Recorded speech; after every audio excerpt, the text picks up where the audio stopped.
With the state of today's economy, it is more important than ever to invest in products that last for years to come. As the seasons shift and get cooler, make sure your closet is stocked with durable layers that stand the test of time from American Giant. American Giant's clothes work harder and are wearable season after season. Their greatest hoodie ever made is made of the highest quality materials that are cut and sewn right here in the United States. So you're investing right back into your local community. Choosing American Giant means taking a stand for American manufacturing and hardworking Americans, something other mega corporations don't care about. From fleece to knit, all in a range of colors for versatile daily wear, American Giant delivers everyday pieces designed for everyday life. Feel the difference of quality made-to-last clothes from American Giant. Get 20% off your first order with code STAPLE20 at american-giant.com. That's 20% off your first order at american-giant.com with code STAPLE20.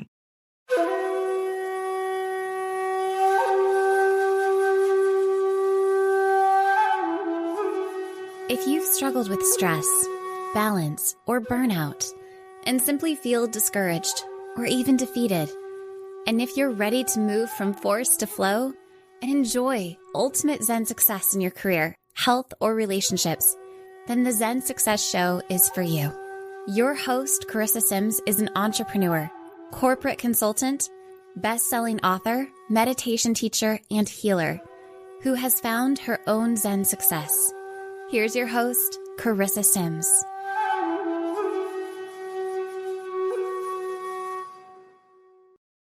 Welcome to this week's episode of Zen Success. Today, I have the pleasure of speaking with Dr. Annie White. Welcome. Thank you for having me. It's a pleasure to be here. Yeah, I love your smile. You're so radiant. It's amazing to connect with you here on my show. Let me share with our audience a little bit about Dr. Annie White. And Annie, do you like to be called Dr. White? Annie, what do you prefer? Anything but late to dinner. Oh, you're a comedian. Okay, got it. I'm here all week. No, it doesn't matter to me. Whatever you want. Not Dr. White, but whatever, Yeah. Annie's fine. Annie? You don't have to call me Dr. anything on this. I mean, you get the doctorate, but then you feel, you're a human and you just feel funny. You're like, no, you can, yeah. Yeah, because you're humble and down to earth, but it's still nice that you're a doctor because you develop a little bit of trust. Like, oh, she knows what she's talking about. She's a doctor. So doctor. Yeah. Okay. Wonderful. Annie is the author of The Calm Code, Transform Your Mind, Change Your Life After thousands of patient visits and a decade of studying the science of the brain. She developed a revolutionary method to dramatically lower stress and anxiety. Audiences are loving her brand new tools for stress and anxiety. Annie has a doctorate in traditional Chinese medicine, and she's been seen on NBC, CBS, Fox, CW, Forbes Health, and many nationally syndicated radio shows and podcasts. Welcome, Annie. Well, thank you so much. Yeah, I'm so excited to speak with you. And tell me about these tools for stress and anxiety. Like what has really worked for your clients? And I'm also interested in your background in traditional Chinese medicine. That's amazing to have that, a doctorate in that. So yeah, let's talk about some of these. Well, I like that you mentioned all of that because my tools are based on the science of the brain. Okay. But I couldn't have come up with these tools or put them together without the background of traditional Chinese medicine, because traditional Chinese medicine is all about the root cause. So I had all these patients coming into my office and they were highly stressed and anxious. And I knew that if I didn't tackle that high stress and anxiety, they'd never truly be happy or healthy. And my goal when people come see me is always to make a big shift, to make a big difference. But I always tell them, if you see me for 1 hour a week and you're away from me 167 hours, and you're basically sort of freaking out or highly stressed or anxious, you're Yeah. undoing, a lot of the things, and you're causing yourself a lot of undue agony, really. Mhm. So I think there's power in questions. And I love that. I love asking questions, that curiosity. right. Yeah. And also going back to the stress, it's like when you're away from you and like not getting the treatment or the tools, there is that buildup of tension, in your body. Your body can hold that stress. Your body does hold that stress. Great point. And when your body holds that stress over a period of time, symptoms come up. So people have pain, people have digestive issues, skin issues, heart issues. I could go on and on and on. Anything that doesn't need surgery, basically, is exacerbated. I won't say is caused by stress, but is definitely exacerbated by stress and anxiety and those emotions. Because if you think about us as human beings and you go to the quantum physics level, all we are is vibrating energy. And what affects our energy more than anything? Our emotions. If you think about something sad, your energy falls. If you think about something stressful, everything is tight and everybody holds it somewhere. So I was seeing this in my office time after time after time. And so I started asking the question, how do I fix this? And I just kept saying, if I could only have, and this is going to date me, okay, Carissa, but if I only had a floppy disk, and for all you young kids out there, I had one of those too. Okay. Yeah. So we're both dating ourselves. Okay. For all you kids out there, basically that's what we used to have to put into computers for an update. And what I wanted was an update for our brains. It's like, boop, I could just insert that floppy disk and all of our wiring would be updated. But there wasn't a floppy for that. But there was there was a manual update. So that led me into neuroplasticity. Oh my gosh, what's that? Well, it's the science of the brain, but it states that every thought, action, and emotion repeated wires the corresponding parts of your brain. Right? So after a stressful period, you have actually built and wired your mind to be more stressed.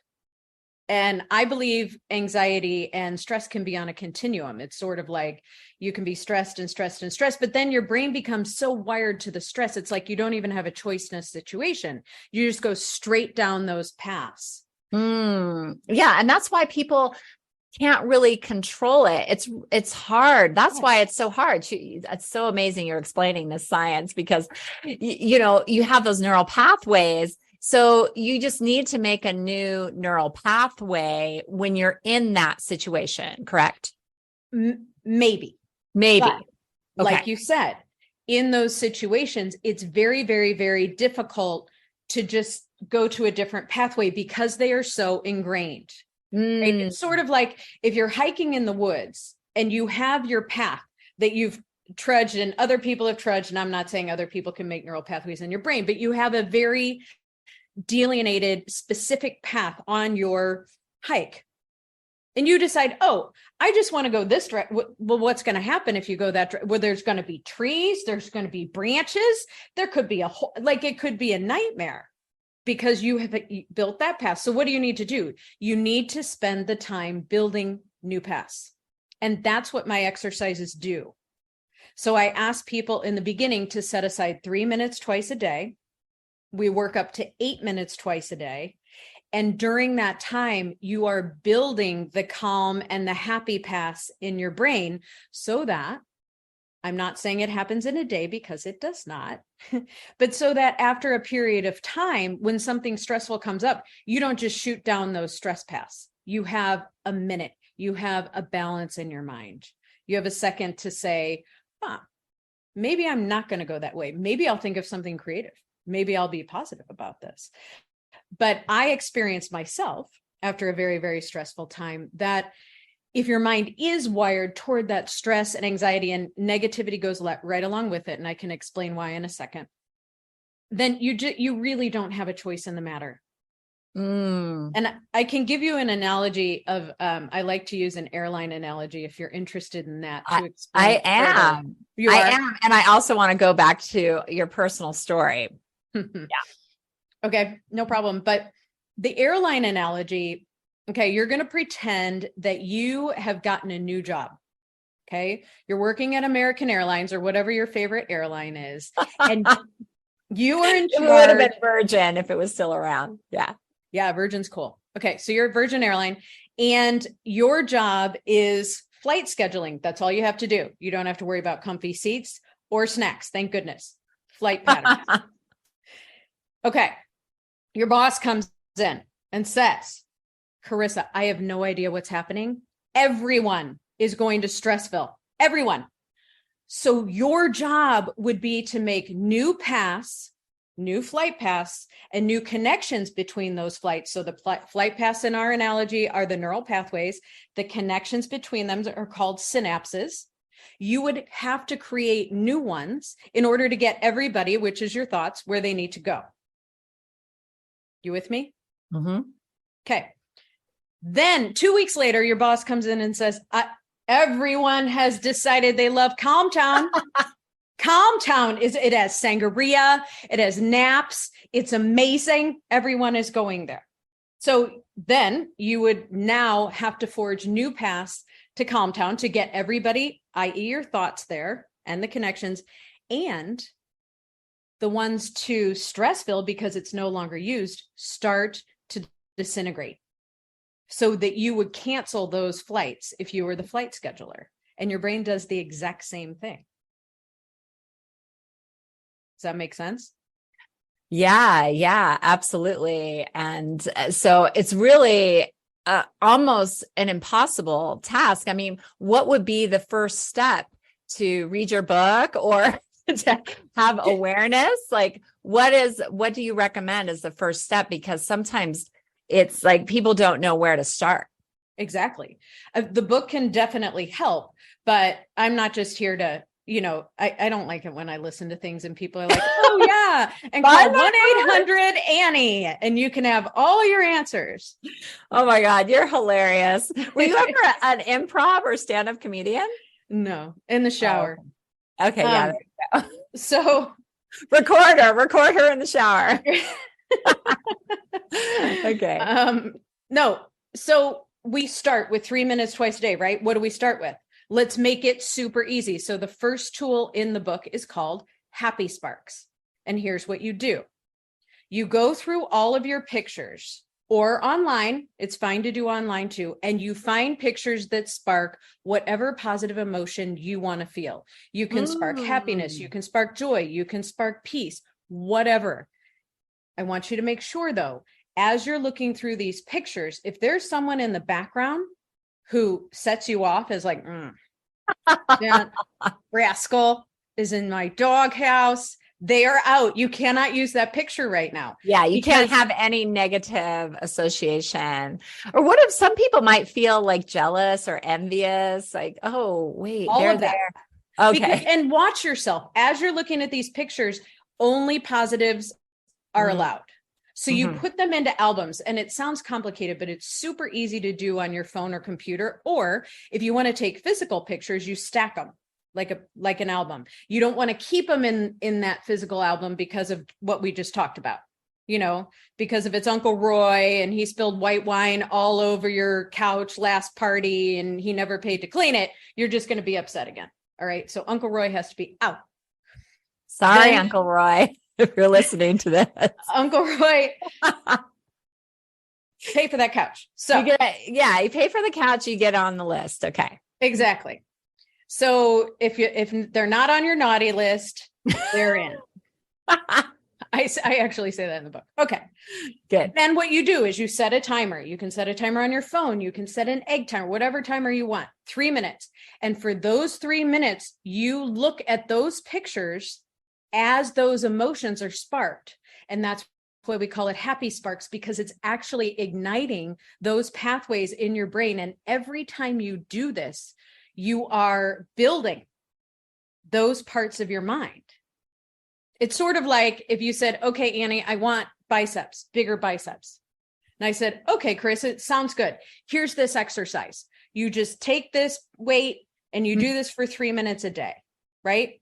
And if you did it once, nothing would happen. But if you did it over and over and over again, just like building muscles, your neural pathways are not muscles, but it's a similar situation. Mm-hmm. Yeah, absolutely. How does this tie into psychoneuroimmunology, like how emotions can cause disease and things? Do you think stress could cause different emotions and cause a disease? I think it does, but I think it's really, really complicated because it's not just the chemicals in the brain, which is what you're talking about. It's also the cortisol response in the body and all the hormonal responses that transpire after a stressful event, because stressful events were only supposed to happen few and far between, right? It was That's only the fight or flight. Exactly. And it's really important for us to survive. It's made for us to run. It's made for us to fight. It's made for us to take action. But what we're doing now is we're having that fight or flight response and that hormonal cascade happening multiple times a day, which is detrimental to the body. Interesting. So were you already doing this? And then did you study Chinese medicine, or what was your path? No, I studied Chinese medicine first. Okay. And then I really wanted to figure out the stress anxiety piece of it. So it took me down the brain science. And then I went through so listen, I was not out to write a book. I was not out to do any of this. I was out to give little tools in my office to people. And I was so busy that it'd be like, do XYZ this week. Bam, just do it. Go. Yeah. Whatever. Yeah, right. Yeah. And they'd all come back and be like, oh, I like this. This works really well. And well, destiny. But I didn't know. I was like, are they being nice? Honestly, it was like, it was helping them. So that was my whole goal. And then I went through a really stressful time myself. It was about 3 years long. It was not okay. And I became anxious, stressed. I cry every time I talk about this, but irritable. I was not myself at all. Yeah, and it's so healing to cry. It is. It's such a good release. It is. But it was, I get where people can get to because I got there. And the crazy you have so much empathy because you were there. Yeah. Yeah. And the crazy part was I had all these tools in my back pocket. Did I use them? No, I didn't use them. It's sometimes you're just so in the thick of it. You know, it's sort of like my patients when they need me the most don't call. So that's what I did. Anyway, and maybe I was meant to get to that point to figure out these worked. But I got to my lowest point was when I was in the living room and I had just absolutely lost my marbles on my husband because he didn't put the dishes all the way in the dishwasher. And I'm not kidding. It wasn't pretty. And I was screaming. I'm sorry. No, but screaming, screaming. The dishes don't have feet and that slavery's not okay anymore. All the things, right? Losing my marbles. And how long ago was this? It was only like 4 years ago. Oh, 4 years ago. Yeah. It was before the pandemic. So whatever that is, I don't have any concept of time anymore. About 4 years, 5 years, 4.5 years was before the pandemic. Yeah. So that ish sort of space 4 to 5 years ago. And Carissa, he looked at me and he said, I can't do this anymore.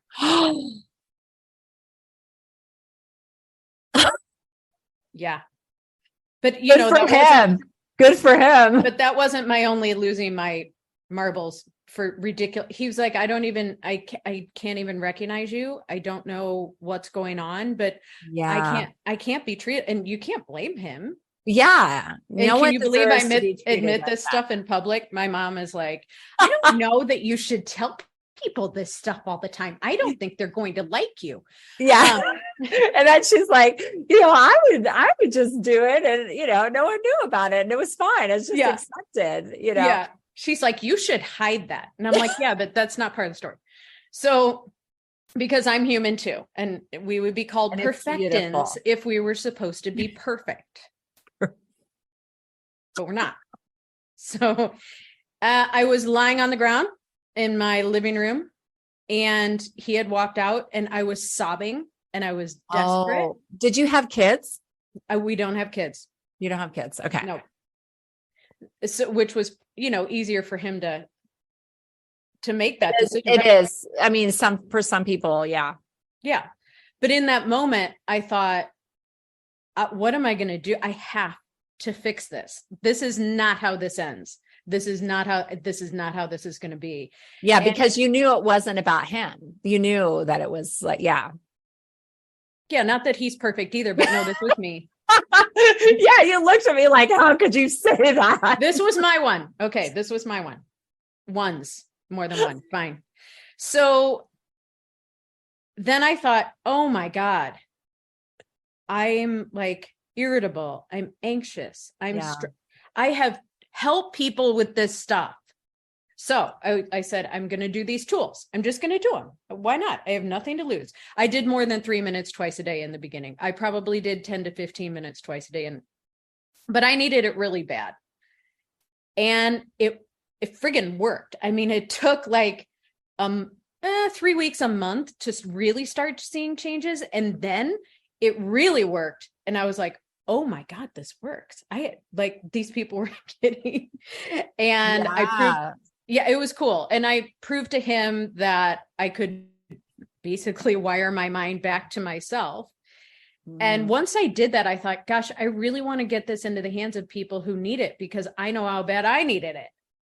So then I wrote the book.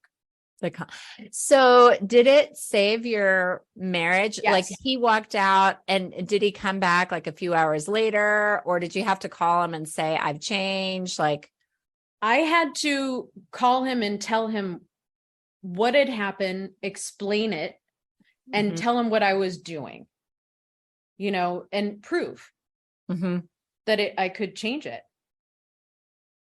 So we had to work at it, and I had to work at it. Yeah. Yeah. I mean, it's a process. And so now, does he use these tools as well? Like you guys both use them. Can you use them together, or are they meant to be like one-on-one? You can use them together. It's sort of hard to do what your wife tells you to do. So I do them with him in Yeah. I do them with him in a sneaky way. Because there's so many different ways to use these tools, and using them with someone else is actually a fantastic idea. If, it's not your thing and you're telling your husband what to do. But anyway, we sometimes, like for instance, we just went over the Happy Sparks thing. So I would never say, hey babe, let's do some Happy Sparks. No. I would say, oh my God, do you know, I was thinking about our trip to Vietnam the other day. Do you want to see the pictures I found? Do things like that. Oh, got it. And the underlying meaning of seeing those pictures can bring you both so much joy, take you back there, and those feelings. So what are some of the current or the widely known stress remedies that don't really work? They make me a little bit crazy, because they not only don't work, and it's not that they don't work for health, they just don't work for stress. So they're like, I love this. We think you should get more exercise. You need to eat more healthy. You need to get better sleep. I'm one of those people. I believe that. But here's the thing. Are those important for health? Yes. Can you do those when you're truly stressed out? No.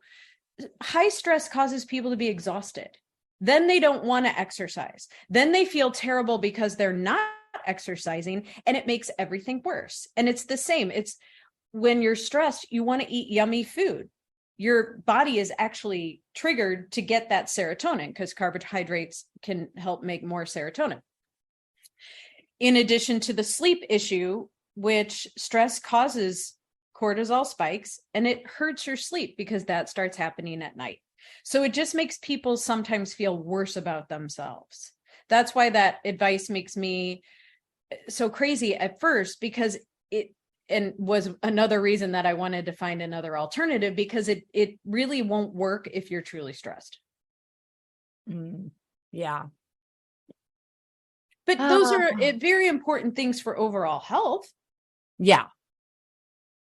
Yeah. But they really don't have an impact necessarily, because I mean, I don't know. Have people done studies on that, on the exercise or eating right can help reduce stress? Are there sometimes there's certain minerals that you need that can help, right? With cortisol levels or energy levels? Sure. And there's a lot of different stress remedies, right?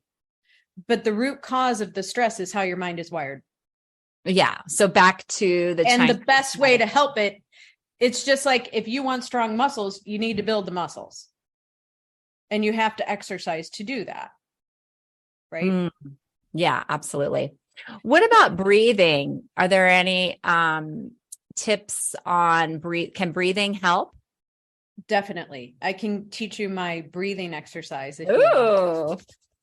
Okay, so we call this high five breathing. Okay? Because it's 5 counts, it's 5 steps, and you get a high five for remembering to breathe like this when you're stressed out. Okay? Okay. And Navy SEALs use it, so it works. First step. Okay. Put your left hand on your lower belly. As you breathe in, feel your lower belly go out toward the opposite wall. Mm-hmm. Some people are going to have a hard time with this at first, so they can lay down on their back and feel their belly go up to the ceiling, because we're so used to breathing in and out of our chest, because that's part of our stress response. So you breathe all the way down deeply, and that really strongly tells your body you don't need to run from something right now, because you can't breathe in this way if you're running or fighting. Wow. Yeah. Okay. That's amazing. This is what the Navy SEALs do too, huh? To be grounded and less stressful. Yeah, they do this whole exercise. I don't know their count, but it's called box breathing. So you breathe in for a count of 5. Mm-hmm. And the best way to talk to your body is through your body. Okay. So we're telling our body we're safe. There is nothing I need to run from right now. Breathe in for a count of 5. Pause for a count of 5. Out for a count of 5. Pause for a count of 5. And if you want to superpower it, you take your right hand and you cover your right nostril. And you do this breathing out in and out only through the left nostril. Studies have shown that activates your parasympathetic or calm nervous system, and it calms you down faster. Some people can't do it because they have a cold or allergies or polyps or whatever. So if you can't do it, it's not a big deal. But if you can, then you pick your nose the right way for stress. And I say the right way because it's the right side. Okay. And you do it with the high five breathing. And another added bonus is if when you're breathing like this, you say to yourself, I'm safe. I'm not in a life or death situation right now. It's that affirmation. Mm-hmm. Yeah. And your mind can't fight against that. And if you are really in a life or death situation, you don't want to do this breathing exercise and sit down. You sort of want to run or call 911 or right. So your body can really settle down. Your brain can really settle down and settle into this exercise. And you breathe in this way until you feel calm again. Yeah. So yeah, disclaimer, if you're in a dangerous situation, this is not what you do. You don't. No, unless you've already called 911 and you're like hiding in the closet or something. But and you're really quiet. Okay. If you encounter a bear, I highly recommend this is not your response. We have the same dark sense of humor. Right.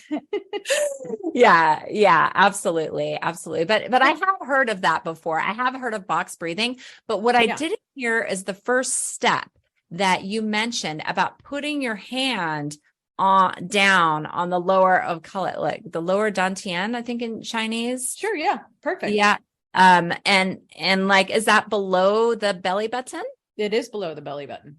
Okay.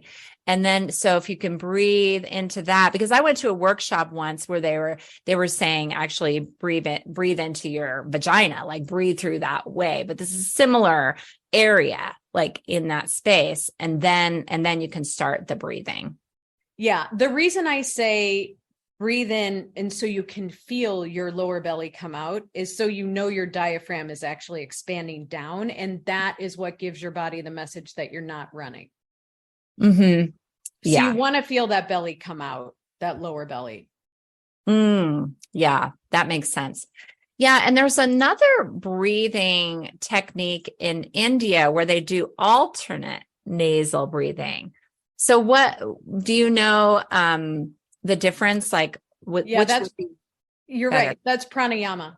Mm-hmm. And it's great for balance, but hey, for balance. Okay. So the right side is going to activate you. So it's going to activate your sympathetic nervous system. The left side calms you. Mm-hmm. So if you're in perfect balance, then yes, you can alternate, but most people are pretty stressed. So I say you probably don't want to rev yourself up. And in this particular situation, you want to calm yourself down. And that's why you're breathing in and out only through the left. Mm-hmm. Yeah, that makes sense. That makes sense. So, okay. So let's talk about some more tips. Are there any phrases that might be inspiring or transform your life? Thank you. Thank you. Thank you. Thank you. It is my favorite phrase. It sounds really, really simple, but if you're worried about something, instead of being worried about it, and I use this with my fertility patients, and it always worked. So for them, it's thank you, thank you, thank you for my happy, healthy baby. Thank you, thank you, thank you for my happy, healthy baby. And they over and over. But you can use it for anything that you're worried about. If you're worried about your relationship, if you're worried about meeting someone, if you're worried about selling your house, you can use it for anything in your life. And the thank you, thank you, thank you is not only gratitude, which has been proven to help rewire your mind, but it also helps your subconscious mind know that this has already happened, so it can get to work, because that's your creative mind, get to work to make it happen for you. Yeah. Amazing. So what are some of the signs that stress might be affecting, being detrimental to your relationship, like a romantic relationship? Firsthand knowledge here. If you're Hey, I'm right there with you. I would say if you're noticing that you're short with them, if you're irritable, if you cut them off, if you get frustrated really easily, if you get ignited easily, or even if your thoughts go negative, and we can talk about why stress and negativity are hand in hand, but if your thoughts go negative really quick, those are all signs you're headed for a danger zone. And it's not that you're in a danger zone with those signs, but if you don't do something about it, you're headed in that direction. Yeah, that makes sense. So be aware of that. Just like for health, I say, if you notice that your breasts are short, shallow, and closer together more often than they're deep and down low, that's also a sign that you're headed into some health issues. So you're going to want to, a few times a day, do that breathing exercise that I just taught you in order to repattern. Right. Build those neural pathways. Now, I'm just wondering, what's next for you? Are you going on tour? Like what do you see? What's part of your destiny and desire to share with the world? That's a good question. I am working now on a program where I can work with people to do this, because I think reading a book is one thing, but I also think it's another thing to work with people and in a group situation where everybody can help each other. So I'm working on that. I've been doing interviews like your fabulous podcast. Thank you for having me. And You're welcome. I would like to start speaking, and my dream has always been to do a TED Talk. So, oh, well, that's great. Yeah, You got that down, girl. It's going to be awesome. That your TED Talk. Thank you. Is there such thing as good stress? Yes, but I veer away from good stress because in our society, I feel like we're trying to placate everybody all the time for everything. And I'm sorry to say that, but it's like, oh, don't worry, sure, good stress can help us with an adrenaline and get things done and have more focus sometimes. And if it's less than once a day, it's okay. If it's more than once a day, it's going to start hurting you physiologically and psychologically. Yeah, that makes sense. So what is Zen success to you?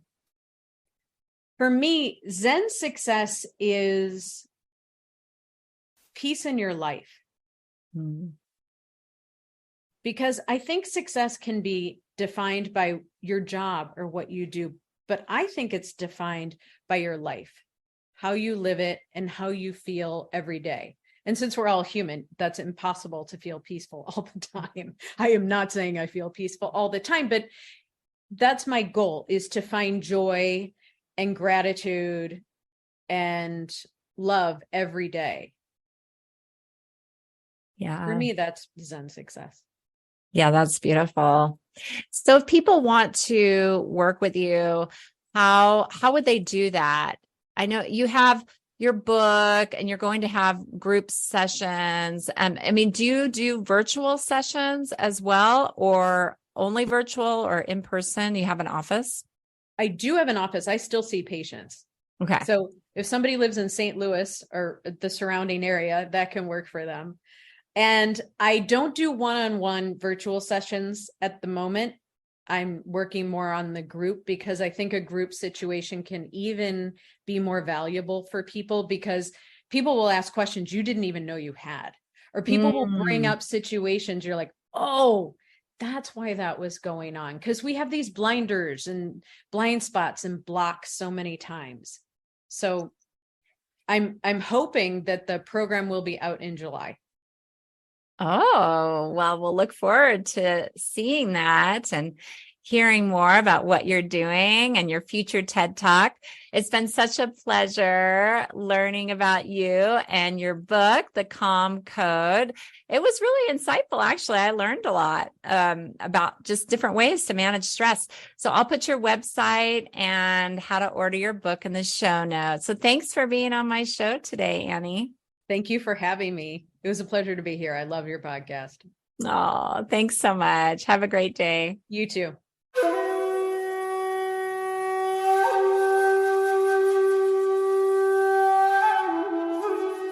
That's it for today's episode of Zen Success. Head on over to iTunes, Google Play, Spotify, or wherever you listen to shows. Subscribe to the show and share with friends. Be sure to head on over to ZenSuccessShow.com to help you on your Zen success journey, and join us on the next episode. May you find your own Zen success in life.